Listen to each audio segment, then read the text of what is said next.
konstruksi rangka atap. Konstruksi rangka atap terbagi menjadi dua bagian. Yang pertama penutup atap dan yang kedua pendukung atap atau rangka kuda-kuda.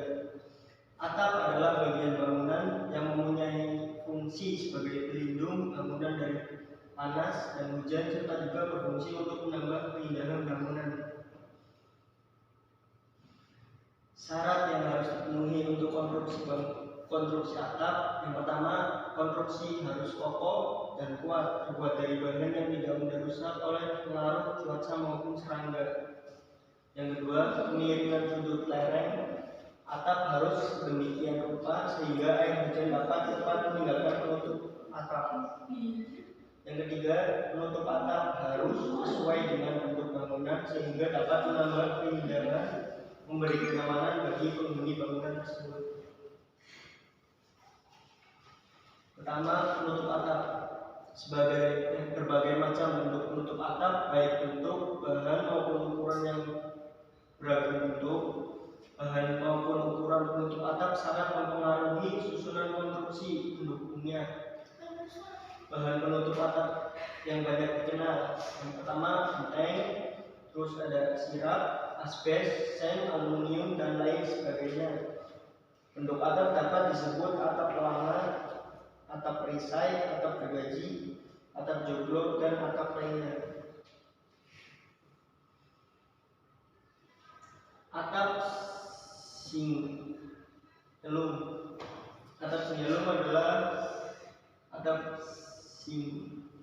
sendiri adalah material penutup rangka atap yang memiliki bahan dasar baja, kemudian dilapisi unsur aluminium dan zinc. Lapisan tersebut terdiri dari 55% aluminium, 43,5% unsur seng atau zinc, dan 1,5 unsur silikon.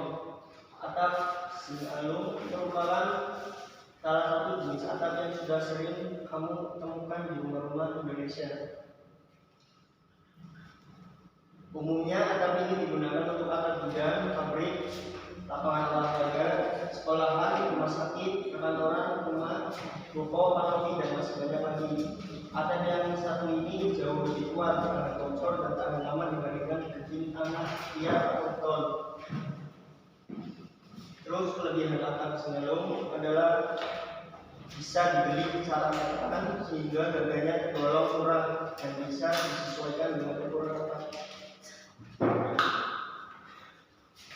Yang kedua, pendukung atap atau rangka kuda-kuda.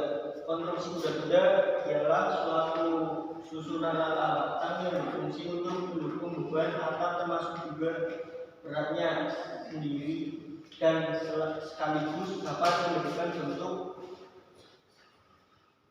pada atapnya. Kuda-kuda merupakan penyangga utama pada struktur atap. Struktur ini termasuk dalam klasifikasi struktur. Kuda-kuda baja. Kuda-kuda baja merupakan tumpuan semua beban yang terjadi pada rangka penutup atap seperti beban mati, berat rangka dan penutup atap, beban hidup, angin dan air hujan, serta beban berguna. Itu sebabnya kuda-kuda disebut bagian dari struktur sebuah bangunan karena semua beban-beban tersebut ia pikul sebelum disalurkan ke struktur balok dan kolom di bawahnya.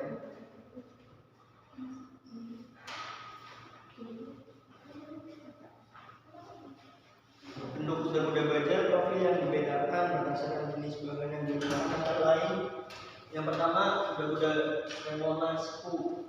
Di Indonesia, kuda-kuda Cremona banyak ditemukan pada rangka atap bangunan kuno peninggalan kolonial Belanda, yang artinya bentuk kuda-kuda ini sudah ada sejak ratusan tahun lalu. Hingga kini, bentuk kuda-kuda ini banyak diimplementasikan pada atap bangunan rumah tinggal, gedung, sekolah, kantoran, dan atap bangunan lainnya. Ini adalah contoh gambarnya. Yang kedua, kuda-kuda baja profil IWF. Implementasi kuda-kuda baja profil IWF banyak ditemui pada bangunan pabrik dan gudang. juga kita temui pada bangunan rumah tinggal maupun bangunan gedung lainnya. Pertimbangan penggunaan kuda-kuda ini umumnya karena bentangan bangunan yang besar dan menginginkan pekerjaan yang lebih praktis. Sementara untuk kasus tertentu seperti kita sebut sebelumnya, perlu pertimbangan penggunaan kuda-kuda gadget profil IWF karena bangunan bertingkat 2 lantai atau lebih, lokasi bangunan yang sempit, atau karena penutup atap bangunan tersebut adalah galvalum atau besi alum. Ini dalam contoh gambar kuda-kuda gadget IWF. Yang ketiga, kuda-kuda baja castellated. Sebutan lain kuda-kuda baja castellated adalah kuda-kuda baja profil IWF atau rafter. Awalnya tidak diketahui pasti mengapa sama-sama sebut rafter, padahal kuda-kuda maupun jenis bahan yang digunakan beda, dan istilah castellated tersendiri bagi kalangan pekerja konstruksi baja memiliki sebutan lain, yaitu HCO atau honeycomb. Yang keempat, kuda-kuda rangka pipa atau lengkung. Kriteria bahan pipa yang kita gunakan pada kuda-kuda ini adalah pipa hitam, bukan pipa baja atau pipa galvanis. Karena kuda-kuda rangka pipa identik dengan bentuk atap lengkung, kubah atau kerucut, maka kriteria pipa yang sudah kita lengkung atau bending torol adalah pipa hitam. Sementara pipa baja atau pipa galvanis sulit kita lengkungkan walau dari segi kekuatan pipa ini lebih unggul. Namun dengan menggunakan pipa hitam sudah cukup kokoh. Ada pelaksanaan pekerjaan yang diamati selama di lokasi proyek sebagai berikut. Yang pertama, proses fabrikasi dan pemasangan konstruksi WF atau WF dilakukan sebagai berikut. Yang pertama, material baja. Material bajanya menggunakan IWF 200 kali 100 kali 5,5 kali 8 dengan panjang 12 meter dengan berat 256 kg. Terus yang kedua, IWF 150 dikali 75 dikali 5 kali 7 dengan panjang 12 meter dan dengan berat 168. Yang ketiga ada IWF 250 atau IWF 250 dikali 125 dikali 6 dikali 9 dengan panjang 12 meter dengan berat 355. Terus ada CNP dengan ukuran 100 kali 50 kali 20 kali 2,3 dengan berat 24,4 dengan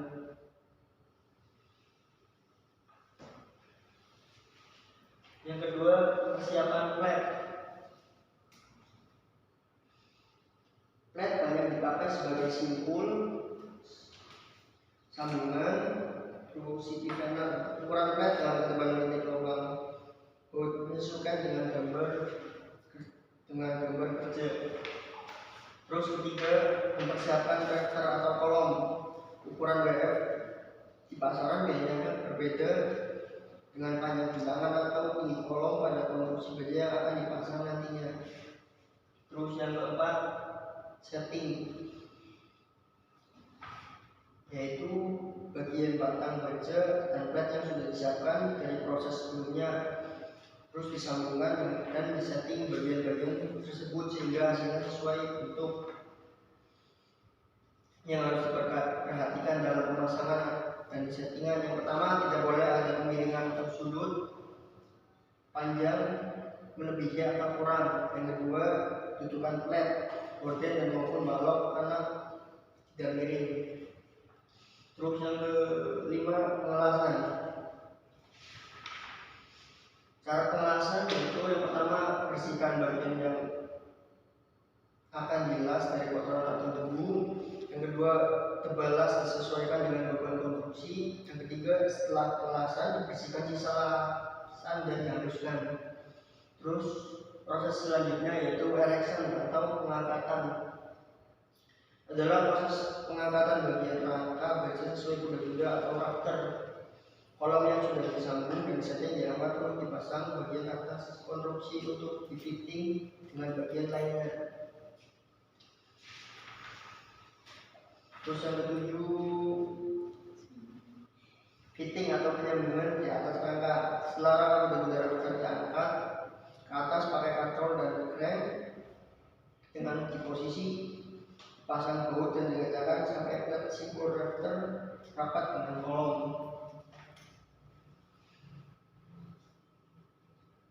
Yang terakhir adalah finishing, adalah proses pembersihan, pengecekan dan pengecatan dari konstruksi baja sudah disambungkan pengecatan mulai dari cat dasar dan cat finishing. Terus selanjutnya ada proses dan tahapan pelaksanaan atap sebelum untuk satu bidang atap akan dipasangkan. Pengangkatan dan peletakan sebelum mulai dipasang, posisi rusuk atas atau rusuk bawah harus sama agar pemasangan dapat dilakukan dengan lancar atau tidak memutar rusuk yang salah letaknya. Untuk itu dipastikan terlebih dahulu arah mata anginnya. Tumpuan rusuk dengan celah anti-kapiler selalu berada di bawah rusuk tanpa celah anti-kapiler. Pada kondisi kemiringan atap kurang dari 15 derajat diharuskan pada ujung lembar puncak atap ditukuk ke atas 75 derajat dengan menggunakan alat tekuk yang khusus untuk itu. Bila terdapat sambungan pada satu bentang panjang, maka cara pemasangannya dimulai dan diselesaikan terlebih dahulu dari bagian bawah selebar bentangannya, sedangkan overlap sambungan minimum yang disarankan adalah 200 mm. Terus ada pendahuluan pemasangan agar tumpangan rusuk memanjang kedap air, disarankan untuk menggunakan skru tumpangan sisi dipasang tengah jarak tumpangan pada atap dengan jarak tempuan lebih dari